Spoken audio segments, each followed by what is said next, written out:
दही में चंद कतरे लेमन का रस मिलाकर रात के वक्त क्रीम के तौर पर इस्तेमाल करें। चेहरे की जिल्द साफ हो जाएगी, झुर्रियाँ दूर होंगी। रात के वक्त रोशनी के लिए घर में सफ़ेद बल्ब लगाएं। दूसरे बल्ब नज़र को कमज़ोर करते हैं। ख्वाब में काले रंग का लिबास नज़र आना रिस्क की तंगी का बायस है। जो लोग खुदा से मोहब्बत करते हैं वो उसे पा लेते हैं, और जो मोहब्बत नहीं करते वो महरूम रहते हैं। इसीलिए शैतान इंसान को बहका कर बुरे काम में लगा देता है।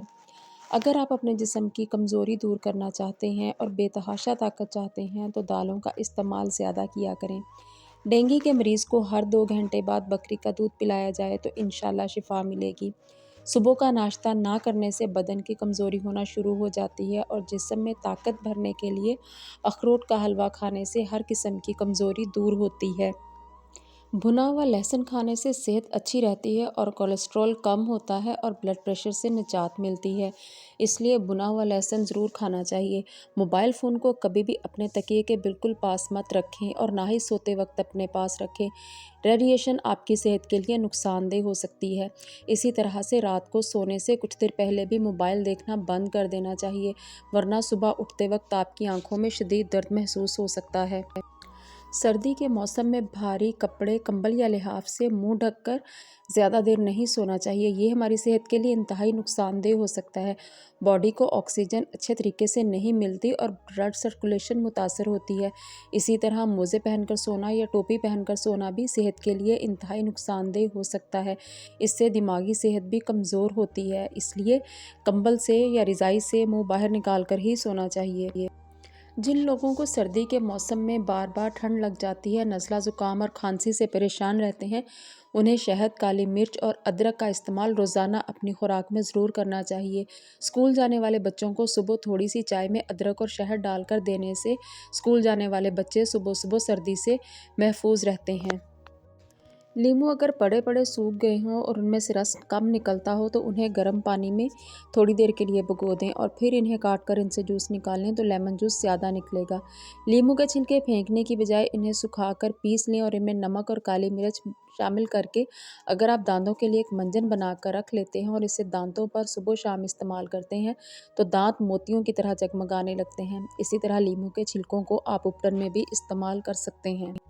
बच्चों या बड़ों किसी के भी नाखूनों पर अगर सफ़ेद रंग के निशान हों तो कैल्शियम की कमी हो सकती है। इसके लिए आप कैल्शियम से भरपूर ग़िज़ाएँ खाएं, जैसे कि साबूदाना और दूध से बनी हुई चीज़ें, दही, पनीर वगैरह। इसके अलावा अगर चेहरे पर भी सफ़ेद रंग के धब्बे बनना शुरू हो जाएं तो समझ जाएं कि आप में कैल्शियम की कमी है। अगर अकल दाढ़ निकल रही हो और उसकी वजह से मसूड़े सूज गए हों और शदीद किस्म की दर्द हो तो डिस्प्रिन की गोली को पीस कर मसूड़ों पर लगाने से बहुत सुकून मिलता है और दर्द दूर होता है। इसी तरह अगर मसूड़े ख़राब हों और दांत हिलते हों तो इसके लिए बादाम के छिलकों को जलाकर उन्हें पीस कर नमक मिलाकर लगाने से सुकून मिलता है और मसूड़े फूलना बंद हो जाते हैं। जो लोग खाना खाकर फ़ौरन सो जाते हैं उन्हें बहरेपन की बीमारी हो जाती है। इसी तरह से जो माएँ अपने बच्चों को लेट कर दूध पिलाती हैं उनके बच्चों के कान भी अक्सर ख़राब रहते हैं। टूटे हुए बर्तनों को फ़ौरन घर से बाहर फेंक देना चाहिए, क्योंकि ये बहुत किस्म के मसाइल का बायस बनते हैं। बाज़ औक़ात ये बर्तन हाथ में लग जाते हैं और शदीद किस्म की चोट का बायस बनते हैं। अगर बर्तनों में क्रैक आ गए हों तो इन्हें भी इस्तेमाल नहीं करना चाहिए, क्योंकि इन क्रैक्स में हज़ारहा किस्म के जरासीम चले जाते हैं जो खाने के साथ मिलकर हमारी सेहत को तबाह करते हैं।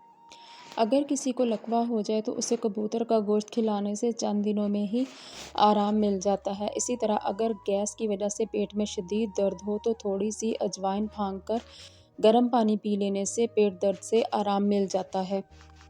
जो लोग अपना वज़न कम करना चाहते हैं और शुगर को भी कंट्रोल करना चाहते हैं उन्हें रोज़ाना पपीता ज़रूर खाना चाहिए।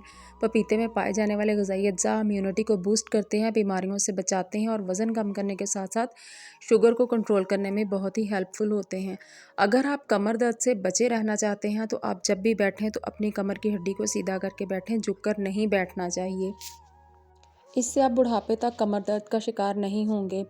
अगर आपके होंठ काले हो गए हों और उनकी स्याही दूर ना हो रही हो तो रात को सोने से पहले दूध की बालाई में थोड़ा सा लेमन का रस और चीनी पीसकर मिला लें और उसे अपने होंठों पर हल्का सा मसाज करें। चंद ही दिनों में आपके होंठ खूबसूरत गुलाबी और नरम होना शुरू हो जाएंगे। कटा हुआ नींबू और कटा हुआ प्याज अगर बच जाए तो उसे कभी भी अगले दिन इस्तेमाल करने के लिए ऐसे ही नहीं रखना चाहिए, बल्कि प्याज को हल्का सा फ्राई करके फ्रिज में रख लें और लेमन का जूस निकाल कर इसे फ्रीज़ कर लें।